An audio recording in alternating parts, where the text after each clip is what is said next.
Welcome back to the Deep Dive. Today, we're continuing our exploration of a very specific, very engineered roadmap for financial independence. It's good to be back. And for anyone just joining us, maybe jumping in here at episode 2, we are analyzing the Golden Path strategy. It's a comprehensive 3-stage system developed by Tamir Kaham. And we really need to give credit where it's due right up front. The source material is very specific about this. It is. So Tamir Kaham, he's the creator of the YouTube channel, The Golden Path to Financial Independence. Okay, and he's the one who actually designed this whole system we're breaking down. The originator and architect of the 3-stage, 13-step strategy, yes. And I think this is really important for the philosophy behind it. He's also the official Hebrew translator of The Richest Man in Babylon. That background feels crucial. It seems like this whole strategy is really designed for a specific person. It is. It's for salaried individuals, people with day jobs who want to move from financial dependence to asset ownership and freedom. So this is episode 2. And if our last deep dive was kind of the warm-up, this feels like we're actually stepping onto the field now. We're getting into stage 1, the foundation. This is where the work begins. We're going to cover steps 1 and 2 together today. And why group them? Because in this strategy, they're basically inseparable. You can't really do one without the other. They form the, let's call it the psychological and directional foundation for everything that comes next. Okay, let's unpack that. But before we get into the steps themselves, something jumped out at me in the source material right away. What's that? The really sharp distinction it makes between the golden path and, a lot of the other financial advice you see online, the whole FIRE movement. Oh, yeah. Financial independence, retire early. It's a crucial distinction. How so? Well, a lot of the advice you see is framed around, getting rich or hustle culture. It's just a buffet of tactics. Buy this crypto, flip that house. Or, on the other side, it's that extreme lifestyle compression. The save 70% of your income plan.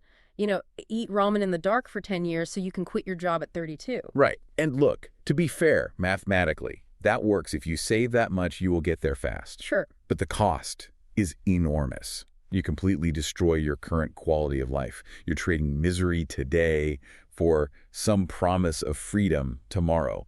The golden path it's just fundamentally different. In what way? It's about building a system to shift from time-dependent income to asset-generated income without crushing your quality of life right now. It's not about suffering. It's about engineering. That's a relief. So we're not starting this by telling everyone to cancel their Netflix subscription? Not today, no. Good. Yeah. Now, looking at the stage 1, we're talking about mindset and vision. I have to play devil's advocate here for a second. Go for it. Why start here? Why aren't we jumping into the good stuff? Investment tactics, spreadsheets, loopholes? That's the most common question. Yeah.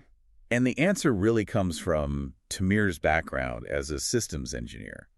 He saw that most people don't fail financially because they picked the wrong stock. Okay. They fail because they're acting without any internal alignment. They're trying to put all these complicated financial tactics on top of a personal operating system that just isn't built for it. So it's not a moral failure. No, it's a system design problem. A system design problem. I like that phrasing. Think of it like construction. You can't build a skyscraper on a swamp. Right. If you don't fix the foundation, it doesn't matter how good your steel is.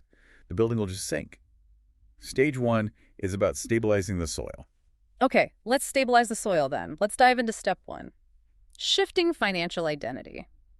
The sources are so specific about the language here. It's a shift from employee to asset owner. And we have to be really strict with those terms. It's not just semantics. When we say asset owner, we're not talking about being a wealth manager or just an investor. Those sound more like job titles. They are. We're talking about a fundamental identity shift from employee to asset owner. Let's break that down. When you say employee, you don't just mean someone with a boss, right? I know freelancers who feel like employees. No, it's not about your contract. You could be a CEO and still have an employee mindset. That mindset is defined by one equation. Time equals money. The linear trap. That's it. Your security, it all depends on your salary. The voice in your head is always saying, I work for money. If I stop working, the income stops. That's the default setting for, pretty much everyone. So what's the asset owner mindset? It's a totally different equation. For the asset owner, it's systems equal money. Security doesn't rely on your personal effort. It relies on your assets. The narrative shifts to money works for me. Or, maybe more accurately, I own systems that work for me. Even better. This goes right back to the origin story of the whole strategy. Tamir wasn't some Wall Street guy. He was an engineer. He's your systems engineer, right? But the shift happened way before he stopped working. I think he was 45.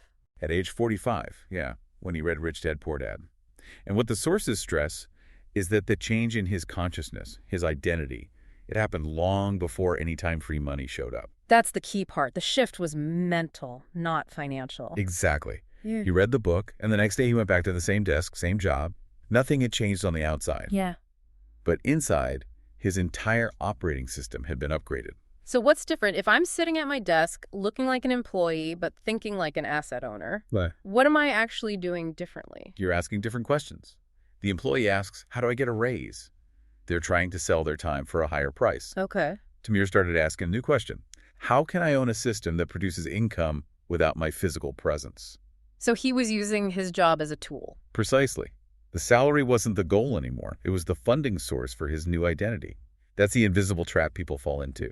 They see their salary as the prize. An asset owner sees it as seed capital. There's a formula in the source material.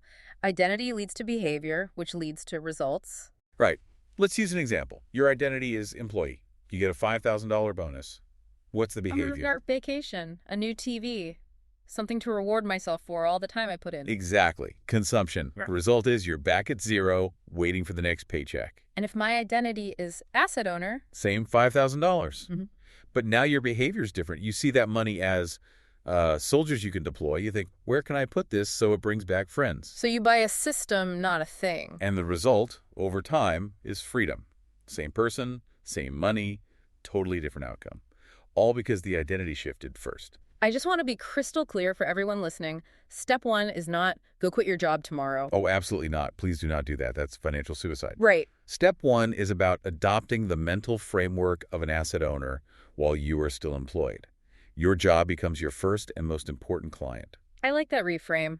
My employer is my main client, and they're funding my future empire. It changes the whole power dynamic in your head. Okay, so I've made the shift. I have the identity. But, just thinking differently isn't enough. No, it's not. Identity without direction is just, well, it's a mindset with no destination. The sources use a GPS analogy. Right, like Waze. You get in your car, you turn on the app, it knows where you are, you hit the gas, you're moving. But if you haven't typed in a destination, you're just burning gas and going in circles. You're moving, but you're making zero progress.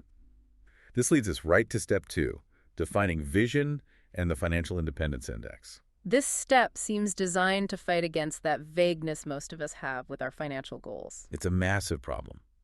If you ask most people, how much money do you need? What do they say? A lot, or as much as possible. As much as possible. That's not a target. It's a recipe for endless anxiety because you can never get there. So step 2 forces us to distinguish between two things people always confuse: financial independence and wealth. I think most people use those interchangeably. They do. But they aren't the same. Wealth is about surplus, abundance, maybe 10 million in the bank.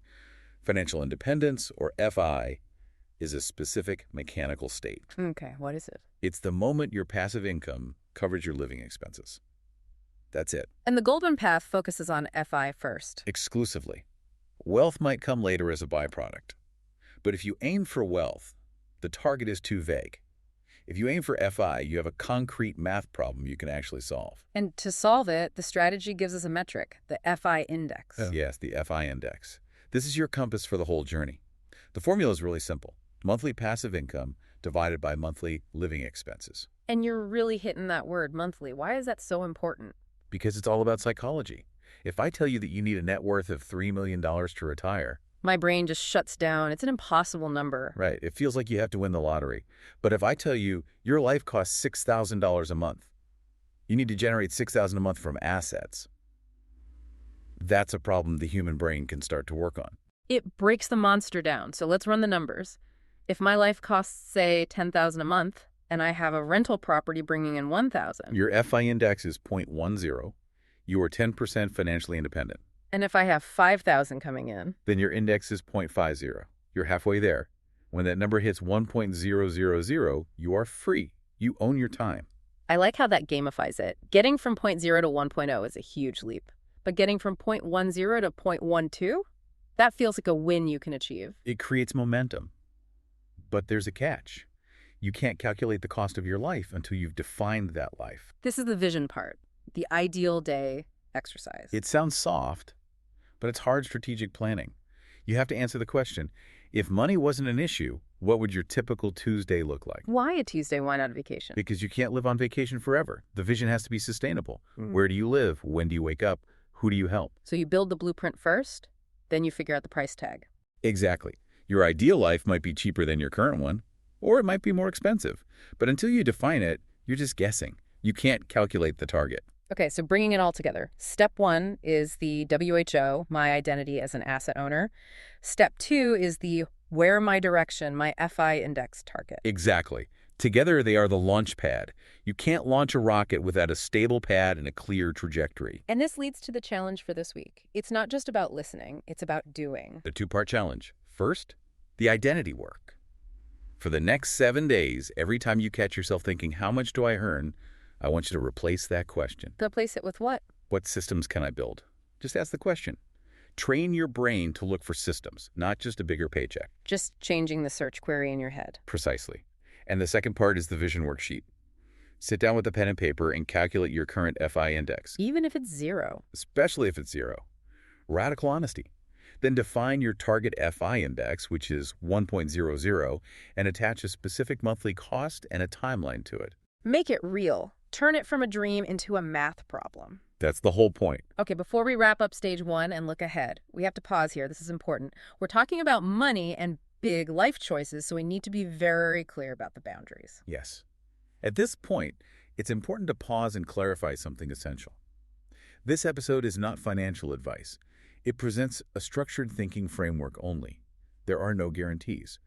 The fact that this strategy worked for Tamir Kaham does not mean it will work for the listener. Right. Each listener's circumstances, goals, personality, risk tolerance, and market conditions differ. Listeners must evaluate independently and consult qualified professionals, accountants, advisors, lawyers, before making significant financial, investment, legal, or tax decisions. Responsibility for decisions remains entirely with the listener. Thank you for that. It is so crucial to keep that perspective. So stage 1 is complete. We have the foundation. We know who we are, asset owners in training, and where we're going towards an FI index of 1.0. So in episode 3, we start stage 2, building financial resilience. This is where we get tactical. And we'll be covering steps 3 and 4. Step 3 is full financial mapping. It's about radical transparency with your current situation, looking in all the dark corners. That sounds a little scary. It can be, but it's necessary. And then step 4 is the conscious budget, how to align your money with the vision you just created. Be sure to subscribe for the full series. Each deep dive will deliver clear, actionable steps. And I'd really recommend you join the YouTube channel for visuals and more deep dives on the strategy. It's called The Golden Path to Financial Independence. And the handle for that is a bit specific. It is. So to make sure you find it, it's youtube.com/@,